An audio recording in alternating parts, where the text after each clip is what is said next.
Semoga yang subscribe diberikan rezeki melimpah dari jalan tak terduga.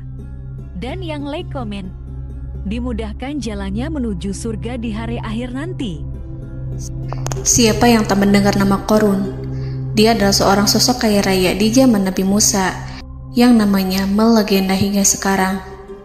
Kisahnya diabadikan dalam Al-Quran, bahkan menjadi peribahasa atau ungkapan di masyarakat guna menggambarkan seseorang yang mirip dengan tabiatnya atau menisbatkan harta yang ditemukan terpendam dalam tanah sebagai harta Qorun. Qorun adalah miliarder kaya raya yang hidup sejaman dengan Nabi Musa. Saking kaya rayanya, Qorun setiap kali keluar dari rumahnya, ia didampingi dengan 300 pelayan laki-laki dan 300 pelayan perempuan. Itu dilakukan semata-mata sebagai bentuk kesombongan bahwa dialah manusia paling kaya, paling terhormat, dan memiliki pengikut setia. Orang-orang tentu saja akan penasaran seberapa banyak harta kekayaan Qorun jika pengawal dan pembawa kunci gudang kekayaannya sebanyak itu. Lalu berapa banyakkah harta yang dimiliki Qorun yang disimpan di dalam gudangnya tersebut? Sebelum saya melanjutkan, dimohon untuk menonton video ini sampai selesai supaya tidak ada kesalahpahaman dalam memahami isi cerita, serta mohon bantu channel ini semakin berkembang dengan cara tekan subscribe dan silakan tinggalkan like serta komen positifnya. Semoga dukungan pemirsa Risalah Kehidupan bernilai pahala dan menjadi wasilah dimudahkannya segala urusan pemirsa sekalian. Pemirsa Risalah Kehidupan, di zaman sekarang, banyak orang yang mengistilahkan rezeki yang tak terduga dengan istilah harta Qorun. Lalu, dari manakah sumber harta kekayaan Qorun yang sangat luar biasa itu? Serta di manakah Qorun dan hartanya ditenggelamkan? Siapakah Qorun dan bagaimana kisahnya dengan Nabi Musa? Qorun merupakan kaum Nabi Musa alaihi salam. Disebutkan oleh Ibnu Jurayj, nama lengkap Qorun adalah Qorun ibnu Yashar, ibnu Qahis, ibnu Lawi, ibnu Yakub. Ia merupakan putra paman atau sepupu Nabi Musa alaihi salam. Pasalnya, Nabi Musa alaihi salam sendiri adalah putra Imran, sedangkan Imran adalah putra Qahis. Dengan kata lain, Qorun masih satu kakek dengan Nabi Musa alaihi salam, yakni kakek Qahis. Ia adalah umat Nabi Musa yang taat. Tidak hanya memiliki banyak harta, Qorun juga termasuk orang yang cerdas dan berilmu. Ia menguasai ilmu duniawi dan ilmu ukhrawi, dan tercatat bahwa Qorun adalah ahli di bidang kimia. Dirinya tercatat sebagai ahli kitab Taurat setelah Nabi Musa. Kepandaian Qorun dalam ilmu agama membuat dirinya sering disebut dengan ilmu nawir, atau orang yang memberi cahaya dan penerangan. Suaranya terkenal merdu dalam membaca kitab Taurat. Selain itu, Qorun juga lihai dalam berbisnis. Ia mengetahui trik investasi yang menguntungkan, serta jalur perdagangan internasional yang strategis di zamannya. Kekayaan Qorun begitu banyak, sebagaimana tercatat dalam surat Al-Qasas ayat 76. Sesungguhnya Qorun termasuk kaum Musa, tetapi dia berlaku aniaya terhadap mereka. Kami menganugerahkan kepadanya perbendaharaan harta yang kunci-kuncinya sungguh berat dipikul oleh sejumlah orang-orang yang kuat. Dalam riwayat Kaisamah disebutkan, kunci gudang kekayaan Qorun dibutuhkan 60 bigol atau sejenis kuda kecil. Ukuran kuncinya sebesar jari, bahannya terbuat dari kulit, dan setiap kunci digunakan untuk satu gudang. Maka keluarlah Qorun kepada kaumnya dalam kemegahannya. Para ulama tafsir menjelaskan, Qorun keluar dengan mewah diiringi dengan 300 gadis berbaju merah dan 4.000 kendaraan kuda. Tak heran, iring-iringan Qorun itu mengundang decak kagum mereka yang gandrung terhadap harta kekayaan, sebagaimana yang terekam dalam ayat Al-Quran. Moga-moga kiranya kita mempunyai seperti apa yang telah diberikan kepada Qorun. Sesungguhnya ia benar-benar mempunyai keberuntungan yang besar. Quran Surat Al-Qasas ayat 79. Namun tak sedikit kaumnya yang mengingatkan. Ingatlah ketika kaumnya berkata kepadanya, "Janganlah engkau terlalu bangga, sesungguhnya Allah tidak menyukai orang-orang yang terlalu membanggakan diri," atau farihin.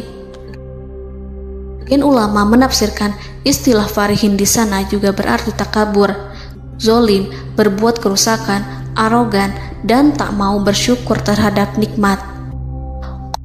Mengenai dari mana asal-usul kekayaan Qorun, ada beberapa riwayat yang memberitahukan tentang asal-usul kekayaan Qorun.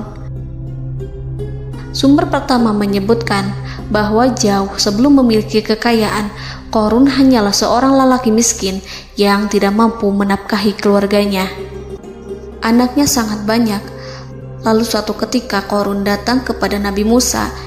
Ia meminta Nabi Musa alaihissalam untuk mendoakannya agar Allah memberikan harta benda yang banyak. Qorun juga meminta Nabi Musa mengajarinya ilmu kimia dan ilmu-ilmu kehidupan lainnya. Qorun dikenal sebagai orang yang soleh dan mengikuti ajaran Ibrahim dengan baik, sehingga tanpa pikir panjang Nabi Musa alaihissalam menyetujui permintaannya. Allah Subhanahu wa Ta'ala mengabulkan doa Nabi Musa. Qorun diberikan kecerdasan luar biasa dan menguasai ilmu yang telah diajarkan kepadanya.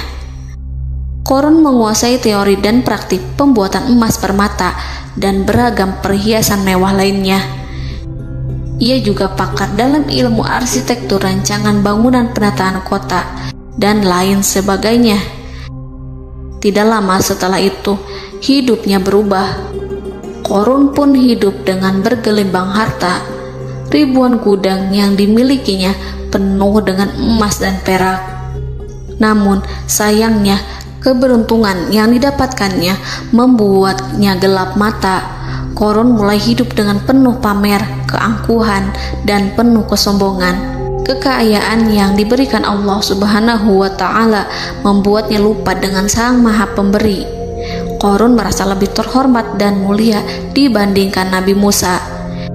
Ia pun akhirnya membelot dan durhaka pada Musa.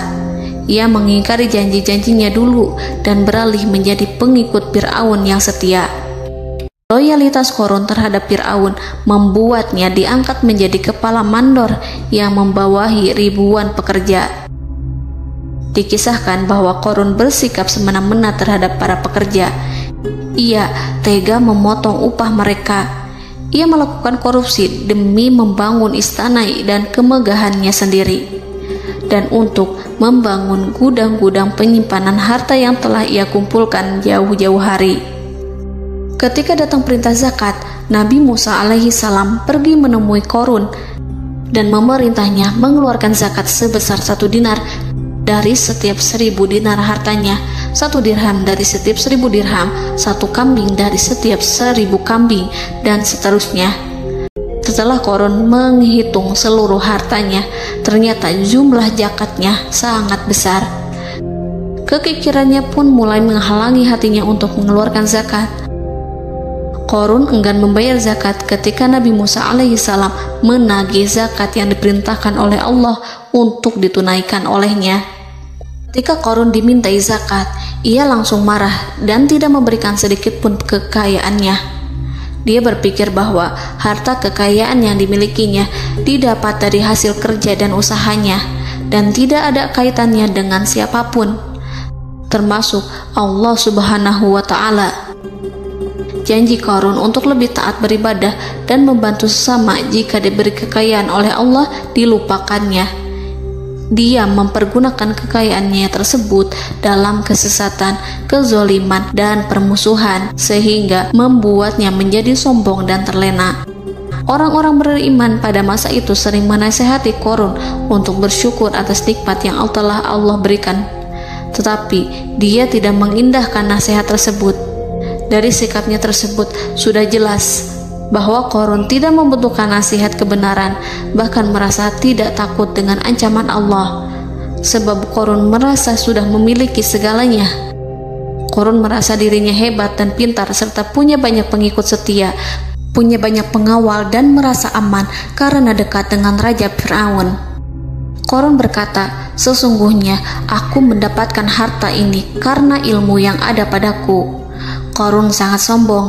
Ia merasa hartanya didapatkannya sendiri tanpa campur tangan dan kehendak Zat yang Maha Kaya, yakni Allah Subhanahu wa Ta'ala.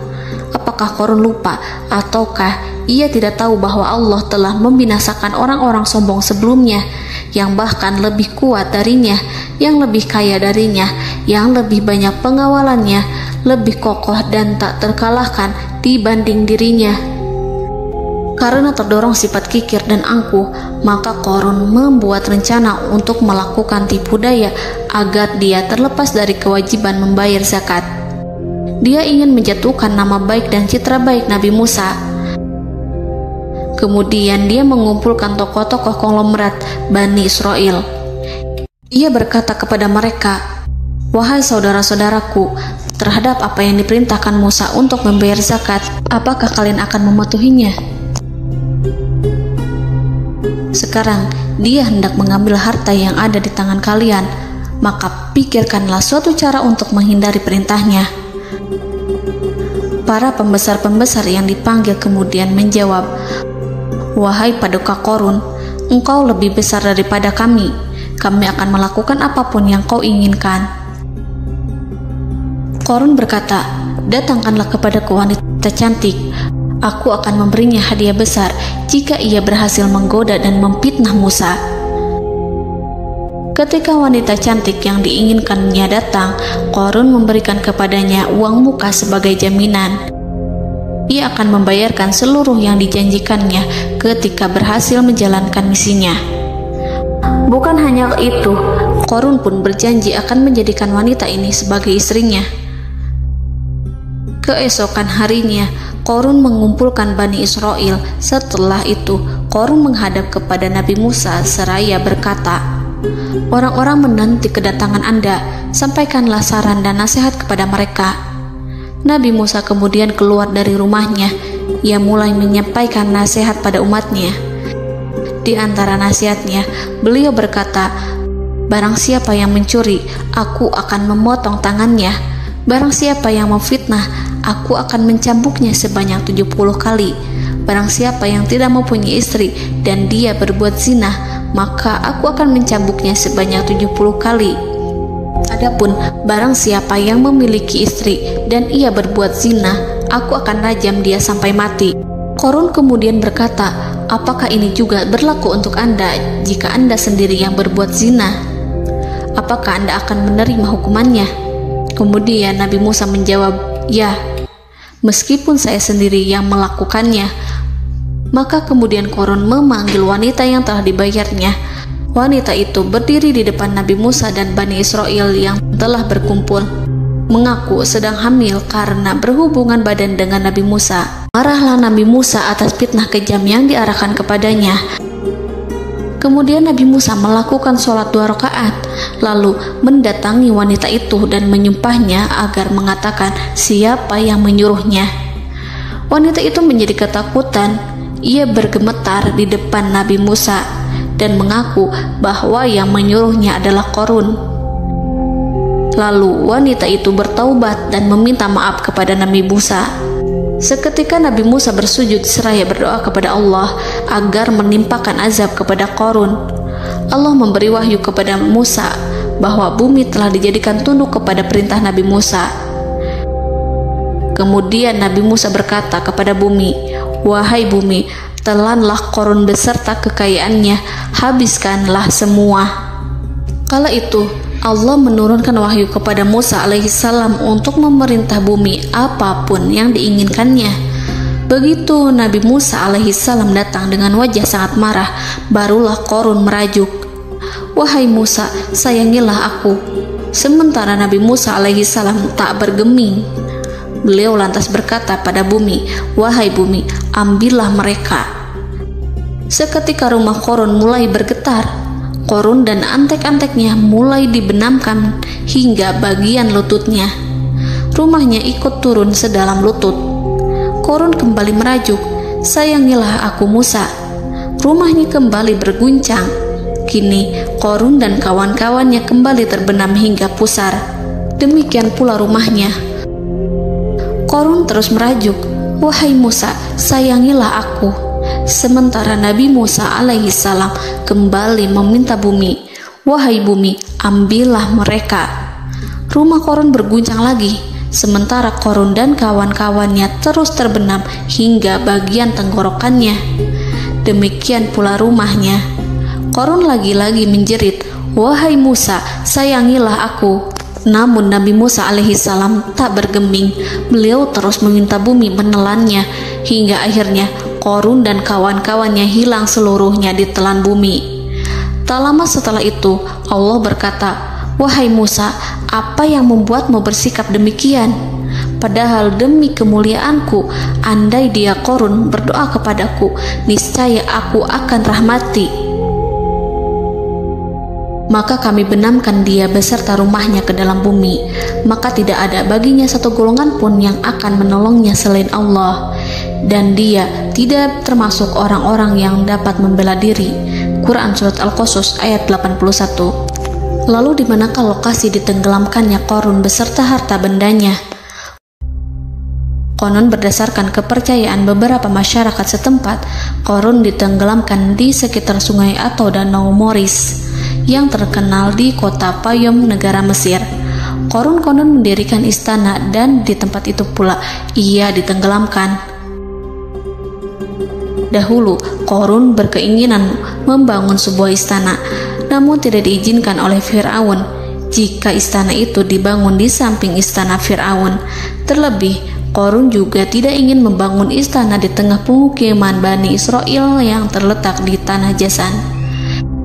Fir'aun pun memberikan tanah di wilayah Fayom. Kemudian di tepi sungai Payom inilah Korun membangun istananya yang megah, dan di dalamnya ia membangun Al-Khunuj, gudang penyimpanan harta berisi emas dan perak. Salah satu bukti arkeologis yang dapat dijumpai di lokasi tersebut adalah runtuhan bangunan yang diduga sebagai tempat tinggal Korun yang berjarak sekitar 2 km dari Danau Korun. Menurut beberapa sumber, bangunan yang masih berdiri kokoh tersebut adalah benteng yang dibangun oleh Korun. Namun ada juga yang mengatakan bahwa bangunan tersebut adalah tempat tinggalnya. Wallahu a'lam. Semoga kita semua dijadikan orang yang Allah mampukan menjadi orang kaya namun tidak seperti Korun,